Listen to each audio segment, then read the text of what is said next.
Gentlemen, you are both drunk on cosmic wine. Welcome to the show. I'm Dr. Mark Sylvester. And I'm Dr. Richard Schulman. This is Alt Psych.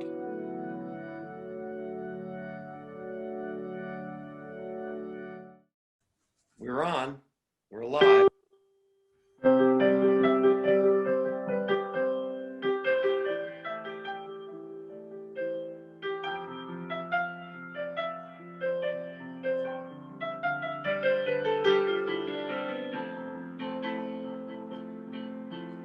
Welcome to Alt Psych.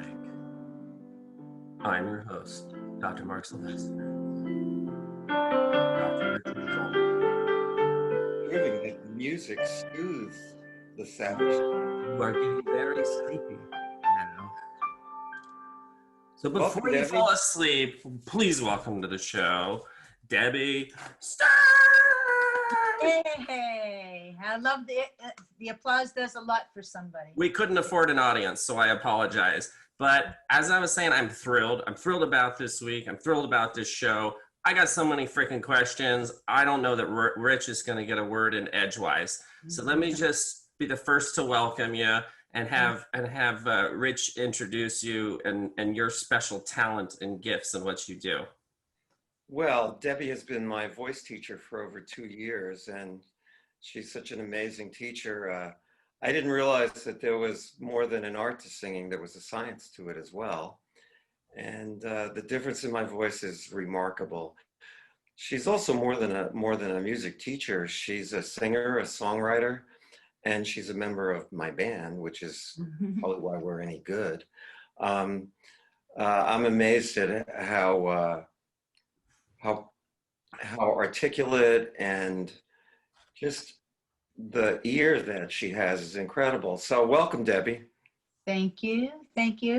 It's exciting to share who I am and what I know and what I've learned through the years by actually doing instead of so much reading, just by being and watching and having an ear and an eye out for the students that I work with and watching how they have benefited from it, as well as myself.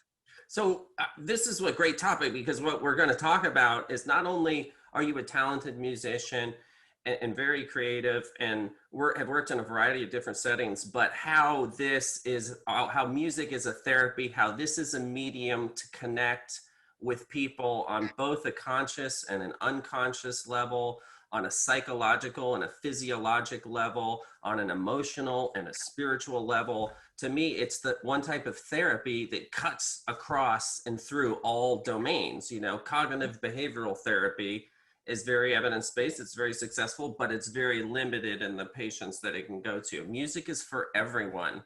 You know, like Tesla said, it's the frequency and vibrations that are the secret to the universe. And I think it's a secret to mental health. So at what point did you change from just loving music, being talented, to realizing the power and the potential of music as a form of therapy and healing? It wasn't until I started teaching and watching my students change. And then looking back on my own past and saying, wow, that really worked for me. You know, as far as the social benefits of who I was then and who I am now. I would say the emotional benefits, because whenever I would be going through any problems in life, you'd find me at 1 o'clock in the morning playing the piano. So it is a way of my own letting go of stress or problems and getting away from the reality for the moment, or being able to put the reality into place and making it not as bad as some people make their problems become. The music can take away a lot of stress.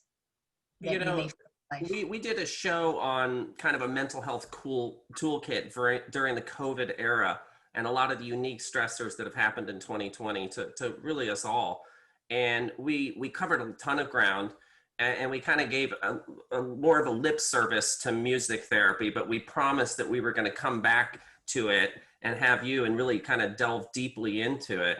But it's interesting what you're saying, that you did a lot for your own mental health and well-being and centering and focus and expression and creativity and all of the things that music can provide.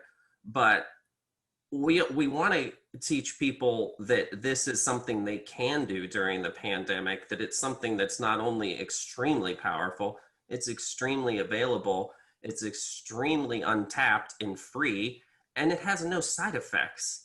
Why is it that more people don't make that connection when I feel like everybody on one level has the equipment to be moved by music? Why have we forgotten how powerful music is? Why aren't we relying more on music right now because of its tremendous power in this world, right at the 2020 moment? Many of the artists that are out there that have the availability to reach a wider spectrum of people, such as Michael Jackson, when he was performing for the football game, and they had him on as the main act, and he did "We Are the World," and he would have all the children from all the different ethnic groups come and join him in that song. It's a powerful one to watch.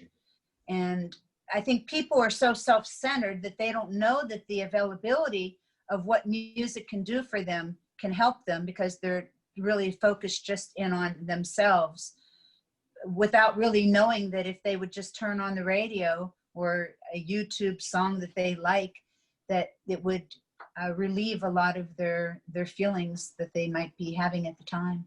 So it was. There's a societal piece to this. When I was a kid, we waited every Tuesday night between 8 and 10 for the top 20. And everybody turned on the radio. Everybody watched Ed Sullivan when the Beatles were on. I know many people I've met who play guitar because the Beatles were on Ed Sullivan. There's all niche markets now. You don't just turn on a radio anymore and get the top 20. Things are far more programmed, and it's far less fun, I think. I don't know how else to put it. It was well, fun. what you're saying is kind of, it's more like a social thing. But again, one of the things that makes music so unique as a therapeutic modality is it can be extremely social, right? It could be a way to engage with others. It can be a way to engage with the crowd, but it can also be extremely personal. Oh, it was always personal, but it was personal individual though. You can put on headphones alone in your room and dissociate to another planet, really. So I would like to, while we're talking about the word social, I'd like to point out a few things of what makes it social. For those that might have children who are shy, if you get them involved in some kind of a choir or chorus, whether it's at church or at school, what happens is they widen their circle of friends. All of a sudden they're sitting next to someone that they don't know, but they're sharing and enjoying the moment of singing. So right away, that is a social benefit of singing. It'll boost their confidence. And I could tell you that I was shy as a child, although I really wanted to be in this one little play in first grade, Hansel and Gretel. I really wanted to be Gretel. Wow, that's awful. And I did not make it, but what they did use me for is the Dew Fairy. And she had the only solo in the song where she would stand above Hansel and Gretel and wake them up. As soon as I got over the fear of singing in front of other people and enjoying the character that I was, and I was singing, when you as a child or an adult receive an applause or a thank you from somebody or acknowledgement of them appreciating what you do, that is what builds the confidence in that person. Yeah. And also you become a better communicator when you're in a social environment with singing or music. Singing will help one become a better speaker, and Richard can vouch to that, because you learn to articulate and think before you. As a public speaker, you have to think before you speak. As a singer, you have to hear before you land a note. So it enhances your brain to become more aware of what's around you and what you're hearing. You become a better articulation and better breathing. So by learning how to breathe correctly, now you become a better speaker, let alone a better singer. So maybe now you can stand in front of people and talk. And that's all social benefits from singing. You know, you're making a lot of really good points, and I wish that I knew more of the neurobiology of the brain on music, because there's so much of a Pandora's box there that we still don't understand why music affects our brains as swiftly and powerfully and in the ways that it does. It does things that, you know, we don't tend to think of. Like when you're saying you need to think before you actually sing, it makes me think that, you know, time is a lot more fluid when we're dealing with music. We were talking before the show, I played piano and violin for about 10 or 12 years. And I remember many, many instances of completely dissociating during a performance on stage, you know, at the Van Wezel in front of a large crowd, or simply playing by myself, you know, the violin alone at home. It was as if I was accessing parts of my brain that existed out of time and space, and it could happen very quickly. You know, you might have to spend a month in the mountains of Tibet, you know, in meditation to achieve that. And that's one of the many things that fascinates me about it. It's easier to talk about, you know, the auditory canal, the acoustic nerve. It's easy to even to talk about what you're talking about, the social value, the psychological value, spiritual value, emotional, mental, but it's so much more than even all of that is so fascinating to me. Like let's do a little experiment here. And we didn't rehearse this before the show. Play us a chord, and Rich and I will be able to put an emotional value, judgment, impression, whatever you want to think of it as, on that chord, for instance. So pick any chord. Okay, I got one. Should I arpeggiate it by doing one note at a time? You do what you play do. all together? You do what And you that's do. almost- All together now. Yeah, and that's almost like what an orchestra is all about. You have different instruments playing different things, but all in the same key, and it unites and it all comes together as Yeah. one. Tell me So what here- chord it is. I'll play it at the same time. Oh, you're gonna have to find this chord, you mean? Just tell me what chord it is. Oh, well, that would give it away though. What All we're right, so you just play it wanting- and I'll hang out. Go ahead. Yeah, we're wanting I'll, to si- see I'll what. sing it. Oh no, wait, we just lost all our viewers. Just kidding. I won't sing it. And before Go I ahead. do that, I'd like to touch about the chanting. You talked about chanting, and that how that forms into one. If many people chant, or even yourself, it forms into one sustained note.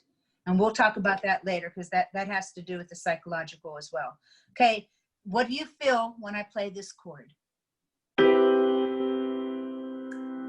I instantly think of Charlie Brown. A safe place.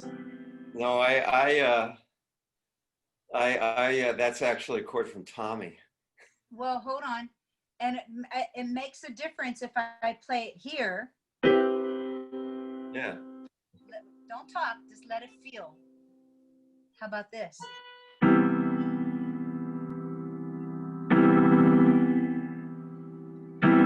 It's like a church bell, isn't it? I'm still going with Charlie Brown, but it's kind of like a more serious, like Charlie's involved. Well, it's more, to me, it's more of a spiritual feel. It's contemplative. That was C major 7th, right? Bingo! That's Color My World by Chicago. Oh, I love me some Chicago. See me. Okay, so yeah, that was a floating chord. I mean, that was one word I gave you, but that chord, I could tell, within one chord, I could tell a whole story.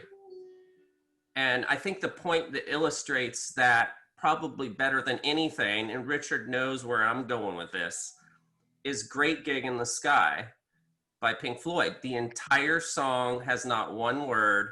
It's really a progression of tones, and it's a singer, but it might as well be a novel. You know, that one chord you played makes me think and feel so much. How and why? Is it lighting up neuron pathways? It's the different notes that go on top of each other, But what changed it, and each chord does have a different feel. When you talk about a major seventh chord, there's a theory behind it that I won't get in on how to make it. But it's that last note that I play that is very soothing and should be calming. Listen again. Well, there have been studies that even if you listen to sad music, it makes you happier. So it's about, I think it has to do with activation of emotional expression. And I can tell you a story about it. I had a patient call up. She said, I'm in big trouble. My dad died 6 weeks ago and I haven't cried. I said, well, come on in, we'll do some mind-body therapy and see where the block is. And she got on the table and I put on Billy Joel's Lullaby, which is about a father and a daughter. That gets me every time. Yeah, me too. And well, you have 3 girls, it should. I'm crying right now. She sat up like this and went, you play dirty, don't you? And burst into tears. And she cried for an hour while we held her. That was the whole therapy. I found music gets around people's defensive structures, and I use it a lot.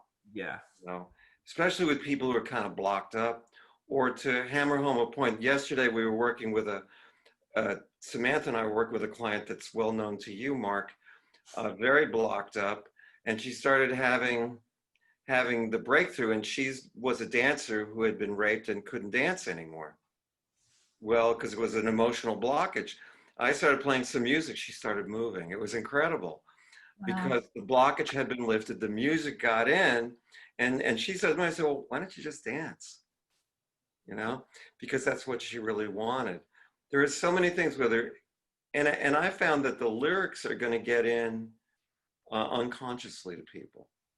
I think that's what I'm really getting at, and what I'm really intrigued at is where in my consciousness does an emotional reaction come, Debbie, to the chord that you just play. And it's interesting what you were saying about stacking, as if each note has its own frequency and vibration, or color or emotion or something really cool we don't know about going on in there. And it can be used in that way too, Rich, what you were saying, not only to bypass or avoid, defense mechanisms or ego, and to get an arrow over someone's castle in a therapeutic way, but the how it does it is sort of something that I just feel like it can't be explained. And I think that's why it's so intriguing to me.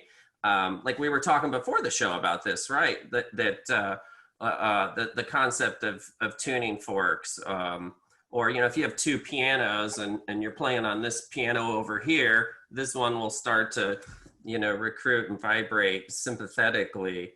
I don't know if there's something like that going on, or if you're using a tuning fork at 440 and to an untrained ear, a 440A and a 437 or 442, they sound the same. They sound identical. So is it possible that they make you think or feel differently, though, just by a minute 3-5 hertz difference? I wonder if the biorhythm of your heart, and everybody has a different biorhythm. That's why some vibratos are fast, and I think some vibratos are slower. My personal view is it has something to do with your own biorhythm of your body. So certain music, agree. Certain musics certain people would respond to different music in different ways, depending upon what they happen to be thinking about at the time emotionally, but also maybe their internal clock, their internal rhythm. Wow, you just but you think about it, we are one-stringed instruments, the human being, because we have this little thing called DNA, which is essentially a string, and we vibrate, resonate to certain frequencies, I think based on our DNA through those strings that are in every cell. Now, the ancients, Pythagoras was looking for that golden ratio. So it was vibrational. So was Tesla. Yeah, and I know, Debbie, when we're playing together, when we sing together, when the band starts to cook, when everybody's kind of in sync with each other, it's like getting high. Yeah. Oh yeah. Most definitely. Not only that, but when 2 people are singing together in harmony and it's correct. A little bit about my background is I have a wonderful friend that I've known since I was 11 years old, and her and I went off and we're in a little ensemble from high school chorus, but then we took off and would play during the summer. Our harmonies were so alike. Not only was our heart for each other alike and our beings, but when we sang together, there was a vibration that would make you have chills on the back of your, when you're singing with someone and it's so right, you have this feeling that as you said, it's like, it's a natural high. Or but it really, the great bands, Crosby, Stills and Nash, the Beach Boys, the Beatles. Led Zeppelin was good at that, I think. Great harmonies. And to me, the harmonies were really what made these bands different. it's the icing of the cake. I love harmonies, as you know. Yeah, Well, what you're saying, you know, harmony. I'm having to process a lot what you're saying because you honestly blew my skull back there a little bit. But if we think about each frequency or note as a vibration, which we know that it is, no one's arguing that, but that it has an emotional currency to it. It makes, you know, if you play a G major, universally, everywhere in the world, people will say that's a happy chord. It's a happy chord. All right. So it's not even really terribly as much open to interpretation as art or some other form. I mean, I feel happier right now. Do it again. Oh. Are you sad now? Oh. Do you know that seventh chords, I consider them edgy when I'm teaching music and we're doing ear training, and I want my students to be able to tell me, is this a major seventh? Is this a diminished? A diminished chord feels like the air was taken out of you. Here's a major, here's the major, but here's the diminished. Well, it's in all the monster movies.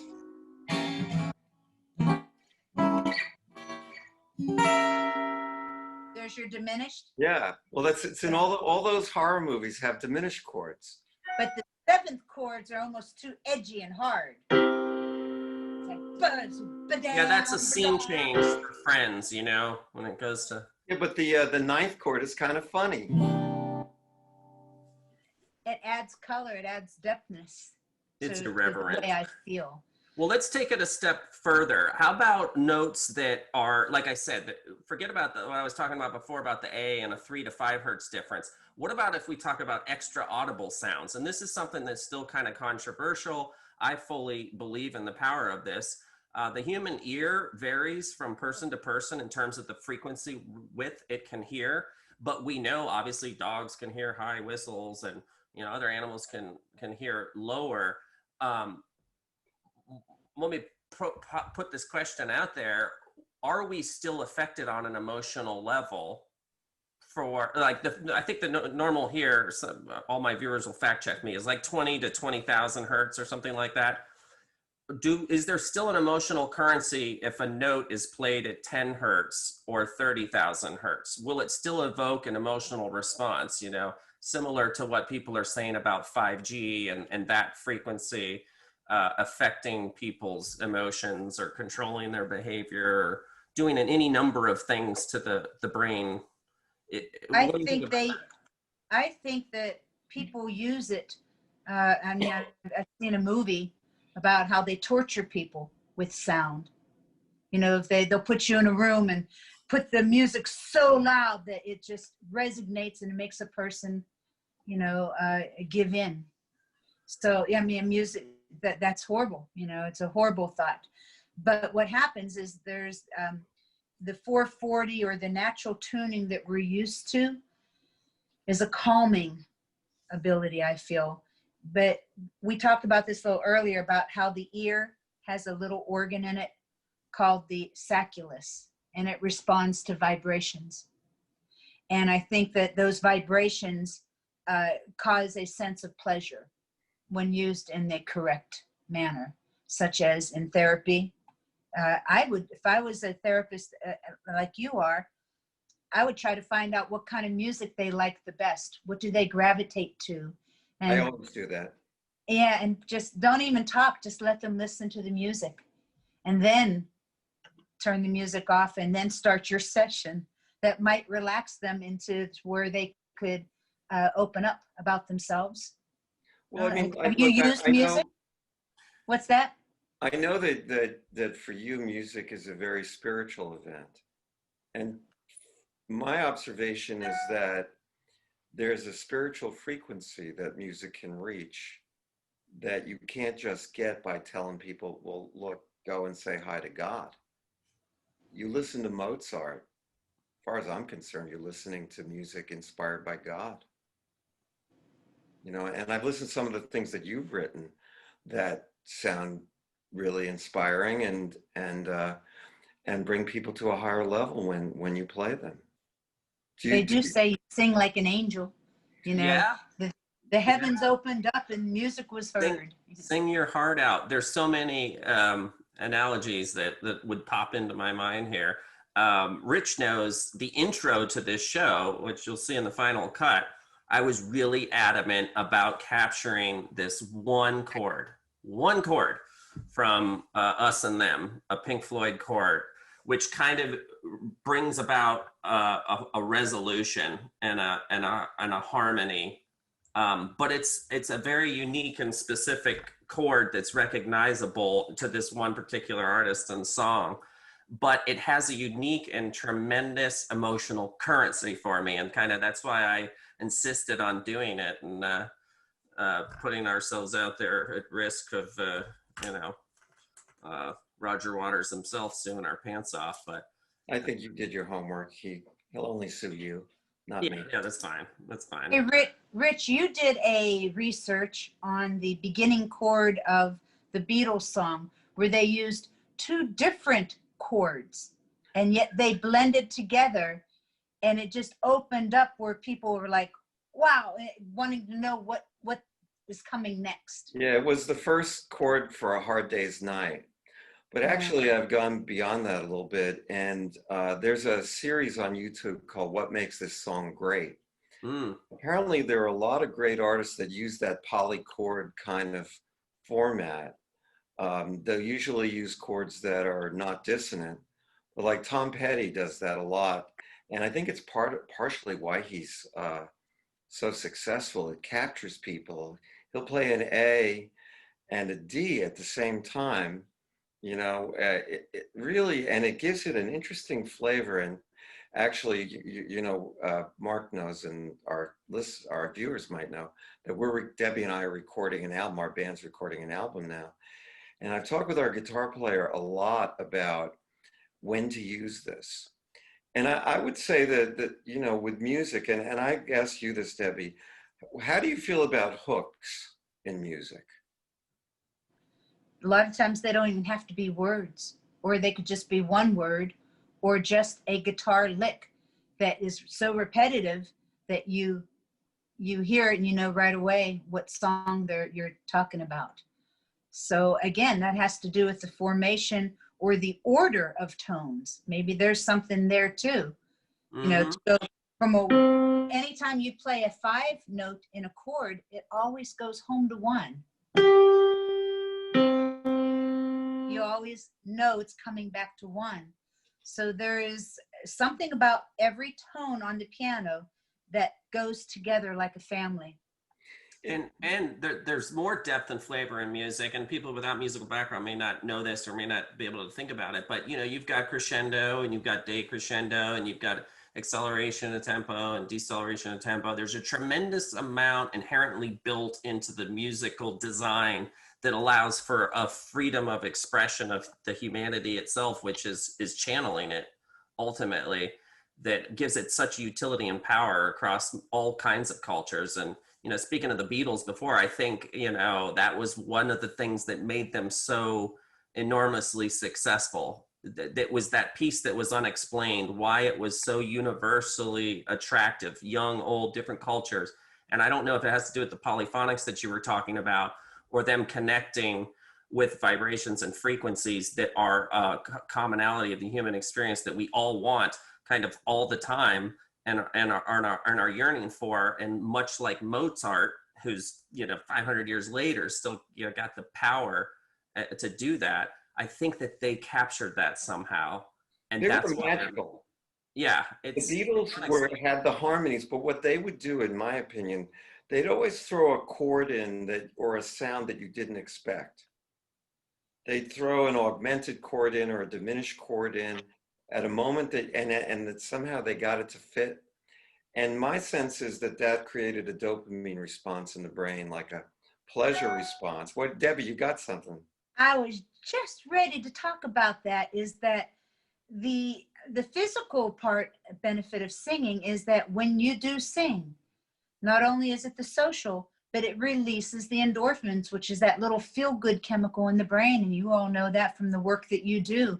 And that makes you feel uplifted and happy. And then it takes our singing takes your mind, or music in general, takes your mind off of your everyday problems. And it lowers the stress by doing so. But it also releases muscle tension, is what music does. And it decreases the level of stress with a hormone called cortisol. And that's found in our bloodstream. And so all of a sudden now your stress is lower because of music, and that it will improve your blood circulation because of our breathing and the physicalness of what it takes to sing. Or even when you're hearing a song, your heart rate goes up because it might trigger something, of hopefully something happy, or even if it's something sad, your blood starts to circulate more. It And it pulls helps. at your heartstrings, right? There's a phrase you hear. There's a song for you, and it helps patients with dementia and Alzheimer's. Well, I want to come back to the dementia and Alzheimer's, because we were talking about a couple of cases before the show that I thought were super fascinating. But also, our heart is our metronome, right? Mm-hmm. It increases with anxiety. It decreases when we relax, but it's constantly going. So essentially, this music is with us from the moment our heart starts beating at 21 days or something ridiculous after conception, and it never stops. It's constantly changing. It can accelerate its speed and decelerate its speed, but it can also increase its volume.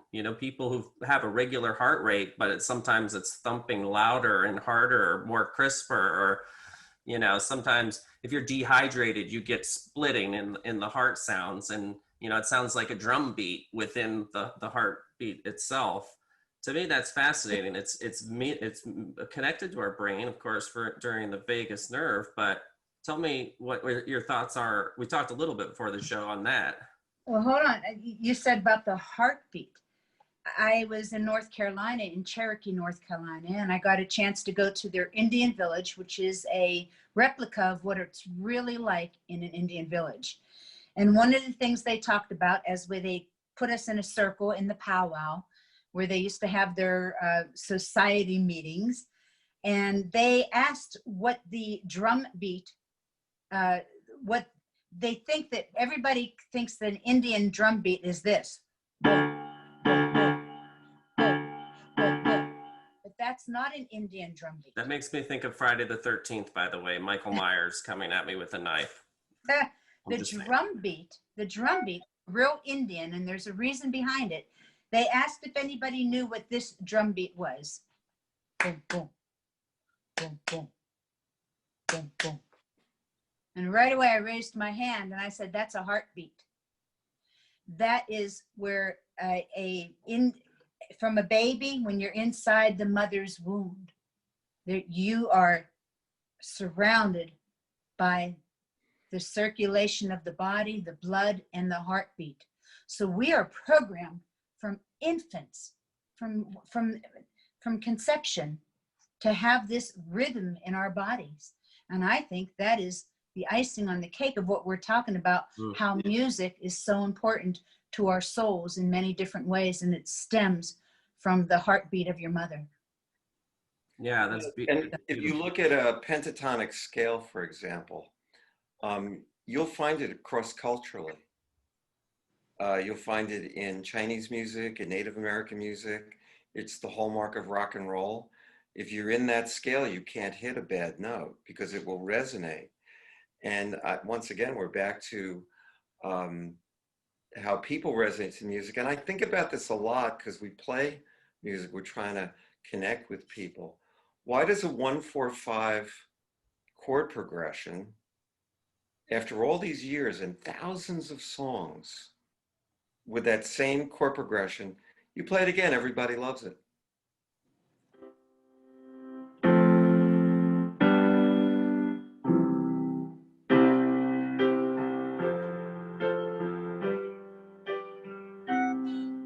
I hear a Debbie song starting there. It makes me think of Luai Luai. I was fascinated as a kid how that, they won't let me curse on this show, got so popular. It's oh, we gotta go over and over and over and over. It's 3 notes. It's What a song? mantra. What song? It's Baba O'Reilly. It's every song, Elvis. But it's 3 notes. Yes. Repeated. It's a mantra. Almost like African music. African music's always fascinated me. It's ancient, but it's so grounded and based in earthly, thunderous, rhythm. It's the modern equivalent is a lot of rap beats nowadays, and it pulls people in. People are engaged by that. They just can't help dancing to it. It's in our DNA. Hey, Deb, you teach people of all ages, right? Yes. Do you notice a difference in how you teach them, what they resonate with? I found that by working with children, you wonder how a child can learn the alphabet. How do they learn all those letters? They learn it through song. A, B, C, D, E, F, G. Everything is song. All, from the lullabies that they hear. And so when I teach children, I find it a lot more exciting, so I could use the creativity that I have to teach, where Mr. C lives on the musical staff. So I'll make up a little song. Mr. C has his own little line and he lives underneath the staff. And you ask any of my children, they'll sing that song for you, but they know where C lives now, underneath the staff. So children learn by music. They learn and remember more with music than if you were just to stand there. And an adult, I love working more deeper with adults in letting them become more aware of what they're doing and what they sound like. Now, when teaching singing with adults, I could get a little bit more physical with them, trying to get more out of you by using your body and your ear. But there's a lot of little games and little songs that I use with children too. How about centenarians? Such as? You were telling us before the show about working in the assisted living facility. I think the memory care unit, and about your client at over 100 and how 101 years old. You got through to her. A beautiful lady. She had better skin than me. I wanted to know her secret. And she sat there and had the most angelic look on her face. She really was an angel. You just looking at her, you just made you smile. And she held her little dolly. She had a little baby doll. But she was pretty catatonic, just wouldn't respond to anything until I sang a song. And I'm pretty sure the song was, dozy oats and osy oats and little lambs eat ivy, a kiddo eat ivy do, wouldn't you? And she smiled and she started to sing along with it. So, she remembered that song from a child, and she recalled, and she woke up, and it was quite amazing. And that's happened quite a few times with the different people that I sing in front of. And one man, he was 102, and he would sit right in front of me. And Rich, you would like this because he sang harmony. He was spot on with harmony, and I was just so surprised. And he didn't talk a whole lot, but when he went to sing, he was consistent in his tone. So music's amazing of how deep it can reach those that are lost, and how deep it can reach those that are lost in emotional problems. You can bring them back by make them feel good and awake again with how beautiful music can be in their heart and soul. Now, I don't know if you're aware of this, and I just found out about this yesterday, that the governor of California banned singing at church meetings, saying it's going to spread the virus. COVID. And he just got sued. First Amendment, you know, you're supposed to be allowed to sing. I'm wondering if you would comment on the spiritual nature of singing.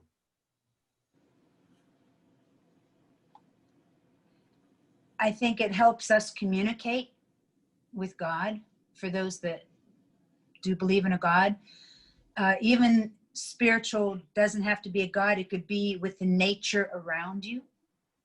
So as you're walking through a forest and you're hearing all the sounds of what this world is all about, and you hear the birds and you hear the crickets and you hear the rustling of the leaves even make a sound. It's one of the things I bring attention to my children that I teach, is to be aware of sound that is around you. And it's just amazing how birds, the beautiful sound a bird can make. So there's a spiritualness, and it could be a spiritualness of God or of whatever your religious belief could be, but it could also be the spiritualness of nature, that music is surrounding us all the time. And for us to be more aware of it. I studied with a Sufi master for a while, and the chanting, literally enchantment, I think I was higher from chanting than any drug I ever experienced. It was truly remarkable, the states that you could access with chant. Because you're holding on to one sound that resonates with the one vibration in your own body. Like so it's almost like when you do hypnotism, right? Right. You hypnotize by speaking a certain way, possibly, I don't know. But More I would think that, you mean? yes. So that tends to relax people. And so that's what chanting does, right? Or a Tibetan singing bowl. I mean, why are they so powerful?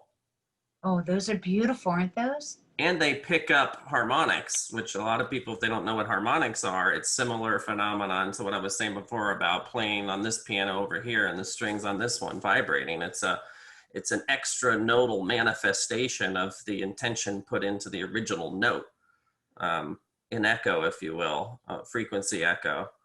It's like putting on a nice warm jacket on a cold day. That's how I look at it. You've written a lot of beautiful songs, and I've had the privilege of sort of being the witness to some of them. How do you write a song?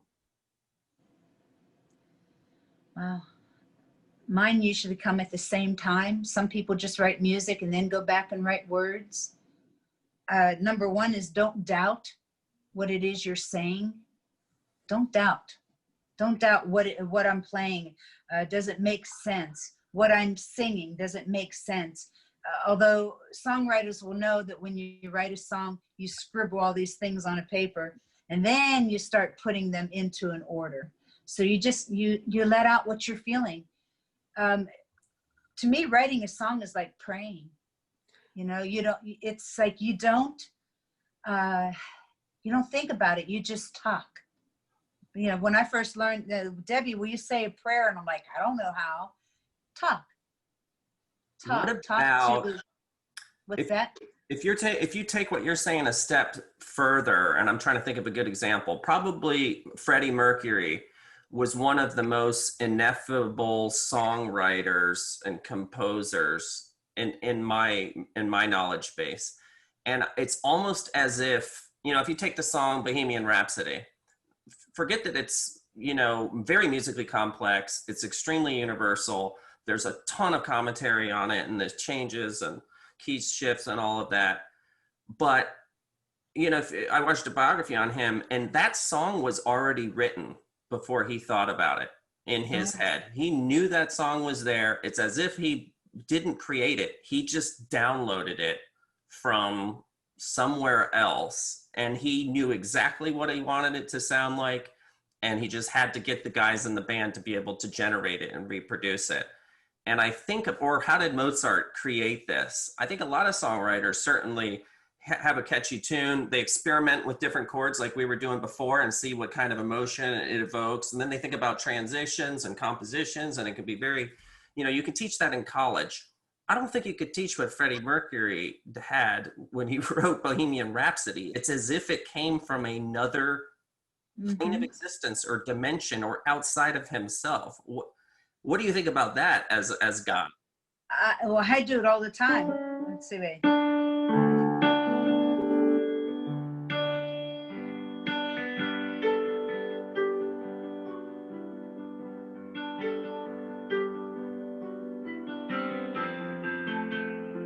This place.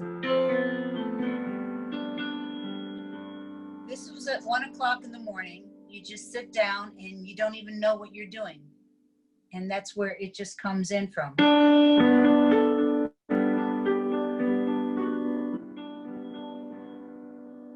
And you take off from there. It's an unknown, but I've learned not to doubt it and just to let your emotions come through. A lot of people hold their emotions back, but if they learn to sit down and just hum, it's like humming. It's like walking, go walk in a beautiful place and just start humming, not even knowing what you're doing. Just na na na na na na na na. That's music. That's how songwriters, a true songwriter doesn't think, they feel. We are recording this on John Lennon's birthday, you know.